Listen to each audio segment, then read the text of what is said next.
നമസ്കാരം. ഇന്നത്തെ ടോപ്പിക്കാണ് ഡെന്റൽ ക്രൗൺസ്. ഏതൊക്കെ കണ്ടീഷനിലാണ് നമ്മൾ ഡെന്റൽ ക്രൗൺസ് ചെയ്യാമെന്ന് നോക്കാം. ആദ്യത്തെ കണ്ടീഷൻ റൂട്ട് കനാൽ കഴിഞ്ഞ് പല്ലിനൊന്ന് സപ്പോർട്ട് ചെയ്യാനും സ്ട്രെങ്തൻ ചെയ്യാൻ വേണ്ടിയിട്ടാണ് നമ്മൾ ക്രൗൺസ് ചെയ്യുക.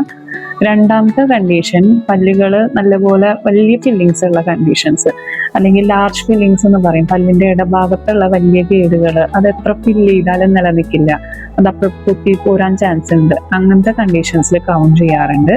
പിന്നെ മൂന്നാമത്തെ കണ്ടീഷൻ എന്ന് വെച്ചാൽ നമ്മൾ നല്ലപോലെ തേയ്മാനമുള്ള പല്ലുകൾ, ആ പേഷ്യൻസിന് നല്ലപോലെ പൊളിപ്പുണ്ടാവും. അപ്പം അങ്ങനത്തെ കണ്ടീഷൻസ് നമ്മൾ ക്യാപ്പ് എത്ര നമ്മൾ ഫില്ല് ചെയ്താലും അത് നിലനിർത്താൻ ബുദ്ധിമുട്ടാണ്. അങ്ങനത്തെ കേസിൽ നമ്മൾ ക്രൗൺ ചെയ്യാറുണ്ട്. പിന്നെ ഇംപ്ലാന്റ് പ്ലേസ് ചെയ്തതിന് ശേഷം ഒരു 3 to 6 months വെയിറ്റ് ചെയ്തതിന് ശേഷം അതിനുശേഷം നമ്മൾ ക്രൗൺ ചെയ്യാറുണ്ട്. പിന്നെ ഇപ്പോൾ പുതിയതായിട്ട് ഇപ്പോൾ നമ്മൾ സ്മൈൽ എൻഹാൻസ്മെൻറ്റ് പ്രൊസീജിയറായിട്ട് ഇപ്പം പേഷ്യൻസിന് ഓർത്തോ ട്രീറ്റ്മെൻറ്റ് ചെയ്യാനോ അല്ലെങ്കിൽ ബ്രേസസ് എന്താ പറയുക അലൈനർ ട്രീറ്റ്മെൻറ്റ് ചെയ്യാൻ ടൈം ഉണ്ടാവില്ല. അങ്ങനത്തെ കണ്ടീഷൻസിൽ നമ്മളൊന്ന് ഇൻസ്റ്റൻറ്റ് ട്രീറ്റ്മെൻറ്റായിട്ട് ക്രൗൺസ് ചെയ്ത് കൊടുക്കാറുണ്ട്.